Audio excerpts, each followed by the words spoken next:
Most welcome in Shri education Sultanpur. आज का जो टॉपिक है वो 3 महत्वपूर्ण टॉपिकों को लेकर के आया है, जिसमें पहला है उत्सर्जी पदार्थ, दूसरा है उत्सर्जन और तीसरा विशेष टॉपिक है उत्सर्जी तंत्र। पहला टॉपिक पढ़ते हैं, उत्सर्जी पदार्थ एक्सक्रेटरी प्रोडक्ट। भोजन के अंतर्ग्रहण व श्वसन जैसी अनेक प्रक्रियाओं के परिणाम स्वरूप शरीर में अनेक व्यर्थ पदार्थ बनते हैं, जिसे उत्सर्जी पदार्थ कहते हैं। अर्थात भोजन के अंतर्ग्रहण करने के पश्चात व श्वसन प्रक्रिया के दौरान, श्वसन में हम जानते हैं कि कार्बनिक भोज्य पदार्थों का ऑक्सीकरण होता है। इसके दौरान या कि भोजन के अंतर्ग्रहण के दौरान बॉडी में अनेक प्रकार के व्यर्थ पदार्थ बनते हैं, जिनको बॉडी से बाहर निकालना अत्यधिक आवश्यक हो जाता है। और अगर इनको बॉडी से बाहर नहीं निकाला जाता तो ये व्यर्थ पदार्थ जहर की तरह बॉडी में काम करने लगते हैं। दूसरा टॉपिक है उत्सर्जन एक्सक्रेशन।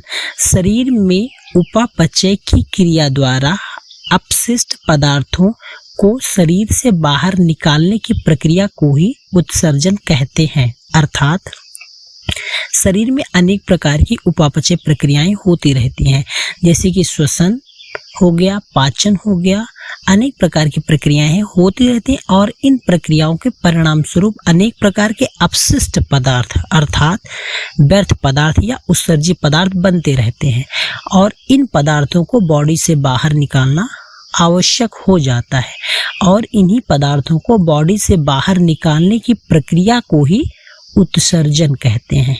तीसरा महत्वपूर्ण टॉपिक है जो एग्जाम की दृष्टि से बहुत ही इंपॉर्टेंट है, एक्सक्रेटरी सिस्टम या उत्सर्जी तंत्र। शरीर से नाइट्रोजन युक्त व्यर्थ पदार्थ को बाहर निकालने का कार्य करने वाले अंग तंत्र को उत्सर्जी तंत्र कहते हैं।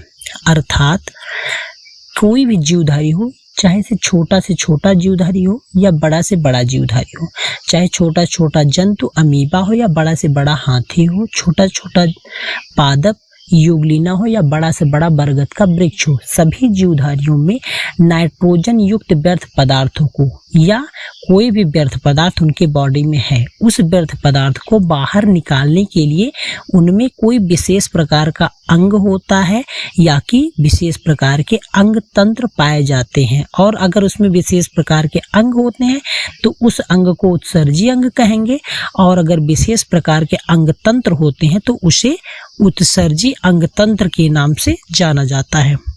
उत्सर्जन तंत्र में के अध्ययन को क्या कहते हैं? तो उत्सर्जन तंत्र के अध्ययन को मूत्र विज्ञान या यूरोलॉजी के नाम से जाना जाता है। इस क्लास के लिए बस इतना ही, बाकी हम लोग पढ़ेंगे अगली क्लास में। अगला क्लास हमारा होगा मानव में उत्सर्जन। धन्यवाद।